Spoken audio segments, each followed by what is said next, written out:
हमारी जो सांबर की रामलीला है बड़ी ही प्रसिद्ध रामलीला है। दूरदर्शन और आकाशवाणी के कलाकार जयपुर से हिस्सा लेने के लिए सांबर लेक में पधारते हैं। तो मेरा सौभाग्य रहा कि उसमें मुझे कामदेव का पाठ मिला। जो कामदेव का पाठ खेलते थे वो आचार्य जी के बड़े लड़के थे।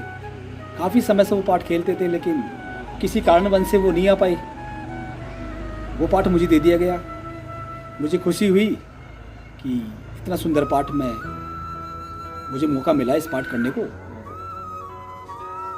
तो मेरा जब नंबर आया, फर्स्ट पढ़ता था, तो मैं बिना नहाए धोए, क्योंकि ठंड का टाइम था, मैं बिना नहाए धोए मुझे ड्रेस दे दी गई। आचार्य जी ने कहा आप ये ड्रेस कामदेव जी की ड्रेस है, और मुझे मुकुट सखियों को दे दिया गया। मैंने कहा जी मैं सखिया का मुकुट नहीं पहनूंगा, क्योंकि मुझे पता है कामदेव जी कैसा मुकुट पहनते हैं। मैं तो इस कामदेव का पाठ नहीं पा पाऊंगा, मैं तो अपना मेकअप उतार के जा रहा हूँ नीचे। उन्होंने मुझे रोका, अजी नहीं नहीं नहीं नहीं, ऐसा क्या कर रहे हो, अभी आपका सीन आने वाला है नीचे, हम कामदेव को कहाँ से लाएंगे, हमने आपको तैयारी करवाई है।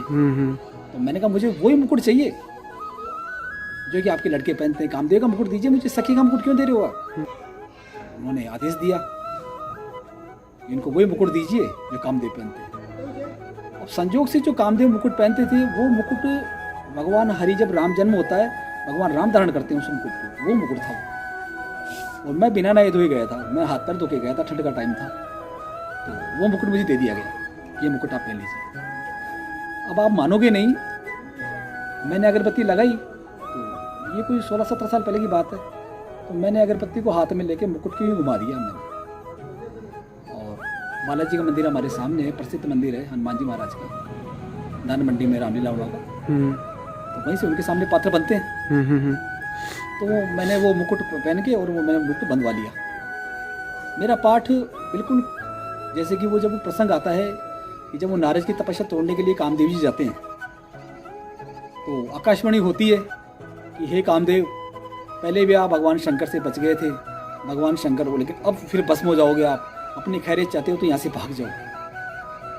तो कामदेव जी अपना कैसे पीछा छुड़ा के और वो जाने लगे। आकाशवाणी हुई कि कामदेव अभी भी आप अपनी खैर चाहते हो तो यहाँ से चला जाओ। तो मैं उस वक्त नारद की तपस्या भस्म करने के लिए मैंने अपने बाण को मैंने बाण खींच लिए अपने, और क्योंकि नारद की तपस्या मुझे भंग करनी, आकाशवाणी हो गई, मुझे जाना था, मुझे पर्दा ऊपर कर दिया गया, मुझे वहाँ से रवाना होना था, क्योंकि नारद जी की तपस्या भंग हो जाएगी तो उनको और भी गर्व हो जाएगा कि मैंने कामदेव को जीत लिया। तो मैं वहाँ से निकल के आ गया। मेरा पाठ तो अच्छा हो गया।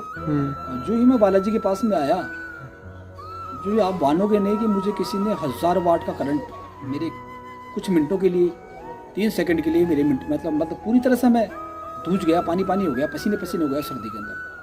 और जो बैठे थे आर्टिस्ट और लोग बैठे थे, तो वो मुझे देख के अरे कि क्या हो गया साहब, आप क्या हो गया महाराज जी को क्या हो गया, कहने लगे वो पानी ला रहा है, वो क्या ला रहा है, कोई हाथ पैर दबा रहा है। लेकिन ऐसा लग रहा था मुझे कि मैं तेजी से कहीं से उड़ रहा हूँ, और झंझनाहट पूरे शरीर में झंझनाहट फैली थी। फिर 3 सेकंड हो गए, तब मैं हनुमान जी के चरणों में बेहोश हो गया। पानी उन्हें मुझे पिलाया। मुझे पूछा गया कि आपने मुकुट को कैसे पहना। मैंने कहा जी मैंने नाके, क्या आप नाके आए। मैंने कहा जी नाके नहीं आया मैं, ये तो वो मुकुट है जो भगवान राम पहले मुकुट में भगवान हरीश को पहनते हैं, ये तो विष्णु भगवान का मुकुट है आपने। मैंने कहा साहब मैं तो हाथ पैर धो के आया था कि ये बहुत बड़ी गलती कर दी आपने। तब से मैं मानता हूँ कि ईश्वर भी कोई बहुत बड़ी ताकत है, बहुत कोई शक्ति है। अगर उस वक्त मतलब मैं वो मुकुट पहन लेता, वो मुकुट को सही तरीके से पहन लेता, तो ये मतलब मुझे ऐसा एहसास नहीं होता कि ईश्वर है कि नहीं।